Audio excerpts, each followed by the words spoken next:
This is a fan-generated show. If you would like to support us, please go to jamieglazov.com, and also don't forget to subscribe to our YouTube channel. All your support is greatly appreciated. This is the Barak Lurie Moment, brought to you by the Glazov Gang. What's the most destructive force in our civilization today? Is it radical Islam? Is it poverty? Is it hunger? Is it global warming? I put it to you that despite the fact that these things can be dangerous and issues to be concerned about, that the greatest destructive force in our civilization today is godlessness. As I say in my book, Atheism Kills, the fact of atheism is the greatest overarching force that is so destructive. Contrary to the mantra that you've heard over and over again in college, that religion has killed far more than anything else, the exact opposite is true. How do we know this? We know this from the fact that history shows us. Fascism, communism, eugenics, progressivism, slavery, abortion, these are things that have risen from godlessness, from atheism. It not only has killed approximately 200 million people in the 20th century alone, and still is killing people. That's bad enough. It's also led to the horrific rapes and tortures and enslavement of people for millennia. This is a big problem that we must deal with. But atheism doesn't stop there. It also kills so many other things. It kills from the outside, yes, but it also kills us from within. What do I mean by that? I mean that it kills our sense of hope, our sense of love, beauty, passion, purpose. It even kills our sense of free will and civilization itself. Think for a moment about the churches that were built so long ago. It would take 700 years to build a beautiful church. So, for example, my favorite one in Toledo, in Spain. 700 years. What did that mean? It meant that the people who started building it knew that they would never see the end of it.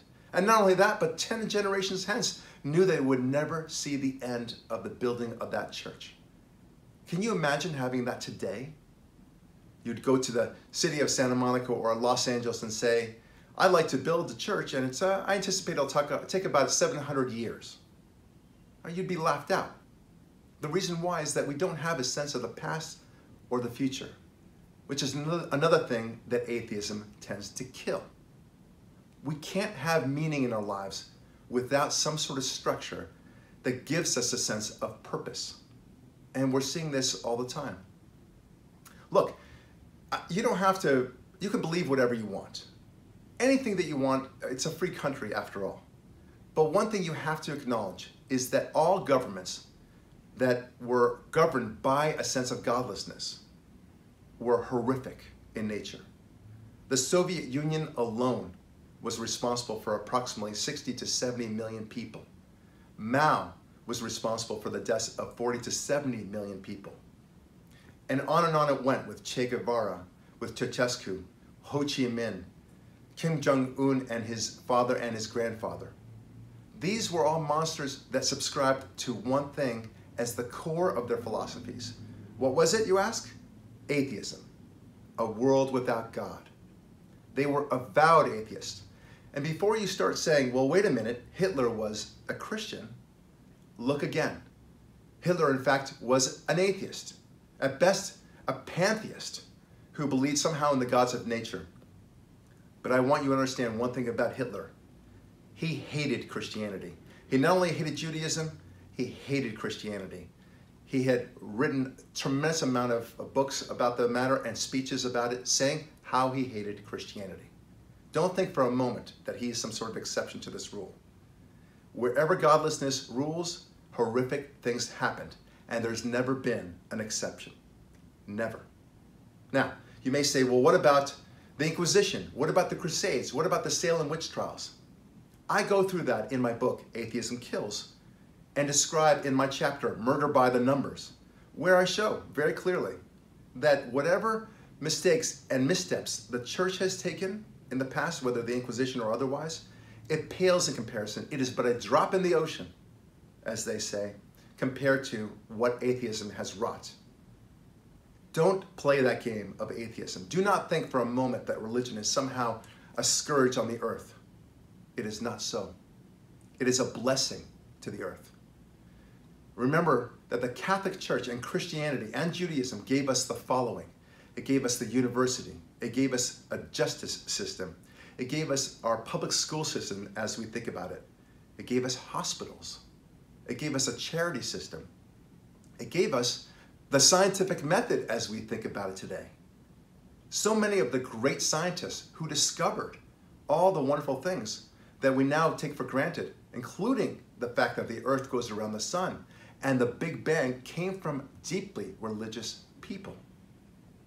Atheism doesn't nourish that. It does not seek science, contrary to what the atheist will tell you. I know. I was an atheist myself. When I was an atheist, I noted one thing. I said, I'm an atheist, but thank God nobody else is.